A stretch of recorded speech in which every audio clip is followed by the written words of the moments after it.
ఇది ఆయనకి అలవాటైన పదం, ఆయనకు అలవాటైన పదం. కానీ అది ఖచ్చితంగా ఆయన అమలు జరిపితే రాష్ట్ర ప్రజలకు మేలు జరుగుతుంది, రాష్ట్రానికి మేలు జరుగుతుంది. ఆయన మారితే మంచిదే. ఇందాక ఒక ఇంపార్టెంట్ పాయింట్ చౌదరి గారు చెప్పారు. ఏమనంటే చిత్తూరు కడప నుంచి వచ్చిన రాయలసీమ నుంచి వచ్చిన వాళ్ళందరికీ సెంటు భూములు ఇచ్చారట.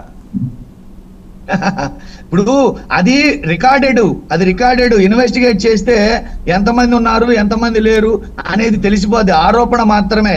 అది కేవలం పేదల్ని అక్కడ లేకుండా చేయటం కోసం మాత్రమే ఆ ఆరోపణ చేస్తున్నారు తప్పితే అంతకు మించి ఏమి లేదు.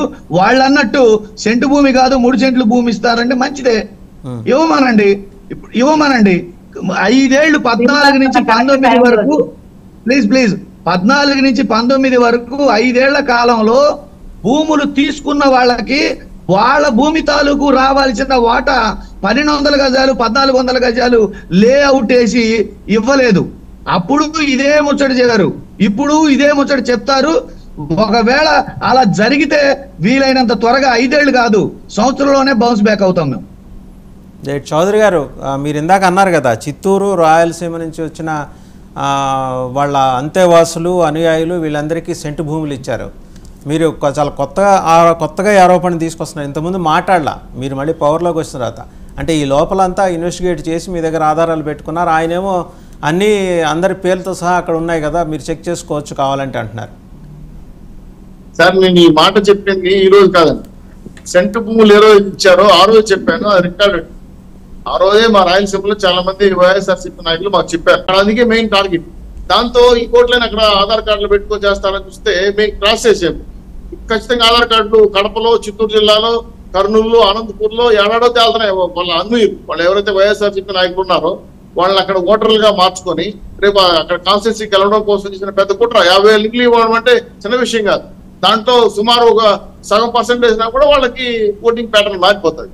ఇట్లా చేశారు కాబట్టి ఆ రోజు వాళ్ళకి అక్కడ అకామిడేషన్ చేయడానికి ప్రయత్నం చేశారు. అదావిడిగా ఆగమేఘాల మీద వచ్చి సెంటు పువ్వు కట్టేసి చేస్తామంటే వాళ్ళు అదనా చేశారా, దాన్ని కోర్టుకు వేశారు. మళ్ళీ ఆ కోర్టు కూడా వల్ల ఇంకా దానిపోయారు సమస్యలు. అంటే ఏది కూడా ఫుల్ ప్లెడ్జెడ్ గా పేదవాడి వైపు నిలబడతా అని చెప్పి అబద్ధాలు చెప్పి పేదవాడి ద్రోహం చేశారు. నువ్వు ఇచ్చే భూములు ఇంకెక్కడ లేవా? బ్రహ్మాండం కట్టి వండిండ్లు అంతే. టిట్కో ఇండ్లు 25 లక్షల పైసలు కేంద్ర ప్రభుత్వం మంజూరు చేస్తే ఒక ఇల్లు వల్ల ఇవ్వండి. ఆ ఇండ్లు ఎందుకే దాని రంగులు మాత్రం కుట్టుకున్నారు, పెయింటింగ్ వేసుకున్నారు. దాన్ని కుదపెట్టుకుని 270 కోట్ల రూపాయలు అప్పులు తెచ్చుకున్నారు. కావాలి దానికి వాడుకుంటారు. కానీ పేదవాడికి ఎక్కడ ప్రేమ ఉంది? అన్నం పెట్టే క్యాంటీన్ చేశారు. మీరు పేదల పక్షపాతి, పేదల వైపు ఉంటా అని చెప్పి. రైట్, ఒకసారి టైం కూడా పూర్తి కాస్తుంది. రవికిరణ్ గారు ప్లీజ్ కంక్లూడ్. రవికిరణ్ గారు, ఇప్పుడు మన పాదయాత్ర వెంకటేశ్వర గారు వారి ఇంటి పేరు పాదయాత్ర కాదు, కాకపోతే వారు పాదయాత్ర చేస్తారు కాబట్టి పాదయాత్ర వారి ఇంటి పేరు అయిపోయింది. దేనికోసం పాదయాత్ర చేశారు వారు వారి యొక్క వైసీపీ పార్టీ కోసమే పాదయాత్ర చేశారు. అలాగే ప్రజా సమస్యలు తెలుసుకుందామని చేసుకుంటారు. సో అంత ఇదిగా వారు పార్టీకి కష్టపడ్డారు. అయితే దురదృష్టం వారు అధికారంలో ఉన్నప్పుడు వారికైతే జగన్మోహన్ రెడ్డి గారిని బహుశా కలిసే అవకాశం వచ్చిండకపోవచ్చు 1-2 సార్లు. అయితే ఇంకా దురదృష్టం ఏంటంటే ప్రతిపక్షంలో వచ్చినప్పుడు కూడా వారికి జగన్మోహన్ రెడ్డి గారికి కలిసే అవకాశం దొరకట్లేదు. ఎందుకంటే ఈ రోజు మీడియా సాక్షిగా వారి అన్నగారికి విజ్ఞప్తి చేస్తున్నారు. అదే వారికి పర్సనల్ గా కలిసే అవకాశం వచ్చింటే ఇవన్నీ ఆయనకు చెప్పేద్దరు కదా, ఇవన్నీ మనకు చెప్పినవన్నీ మీడియా ద్వారా చెప్పినవన్నీ ఆయన చెప్పారు. సో ప్రతిపక్షంలో వచ్చినప్పుడు కూడా అన్నగారికి వారి అన్నగారి యొక్క అపాయింట్మెంట్ దొరకట్లేదు. ఇది సమస్య. మీ పార్టీ సమస్యలు మీరు రెక్టిఫై చేసుకుంటే ఈసారి దొరుకుతుంది లేండి. ఒక వారం రోజుల తర్వాత ఆయన ఫ్రీ అవుతున్నారు, ఈసారి దొరుకుతుంది. అదే అంటున్నాను. ఇప్పుడు వారి యొక్క పార్టీ సమస్యలు వారు రెక్టిఫై చేసుకుంటే మంచిది. అలాగే వారు గతంలో అధికారంలో ఉన్నప్పుడు డిబేట్లో చాలా వారిగా ప్రతిదీ సపోర్ట్ చేసేవారు. వారి ప్రభుత్వంలో చేసిన ప్రతిదీ ఎంత అడ్డగోలు పనైనా సపోర్ట్ చేసేవారు. మరి ఇప్పుడు చూడండి పాపం ఆయన వైరాగ్యం, శ్మశాన వైరాగ్యం వచ్చినట్టుగా మాట్లాడతారు. ఎందుకంటే అన్ని రోజులు ఒక రకంగా ఉండవు సార్. మమ్మల్ని ఆ రోజు గేలి చేశారు. 100 కన్నా తక్కువ ఓట్లు, ఏంటి మీ పార్టీ, పవన్ కళ్యాణ్ 2 చోట్ల ఓడిపోయాడు, మీ పార్టీ ఉండదు, మూసుకోవాలన్నారు. ఇప్పుడు ఏమైందండి? ఇప్పుడు ఈ ఓళ్ళ బళ్ళు అవుతాయి, బళ్ళు ఓళ్ళు అవుతాయి. మనం విమర్శ చేయటం వేరు, గేలి చేయటం వేరు. మీరు విమర్శ చేయండి. ఇప్పుడు ఏ పరిస్థితులన్నా అందరికి శాశ్వతం కాదండి. విమర్శ చేయండి. గేలి చేశారనుకోండి రేపు ఆ పరిస్థితిలో మనం ఉంటాం. సో ఇది ఎవరన్నా సరే గుర్తుపెట్టుకొని ఏం చేస్తే మంచిది. అలాగే ఇందాక శ్రీనివాస్ గారు విశ్లేషకులు కూడా కాంగ్రెస్ పార్టీకి జగన్మోహన్ రెడ్డి గారు ఎప్పుడు ఏం సపోర్ట్ ఇవ్వలేదన్న కోణంలో మాట్లాడారు.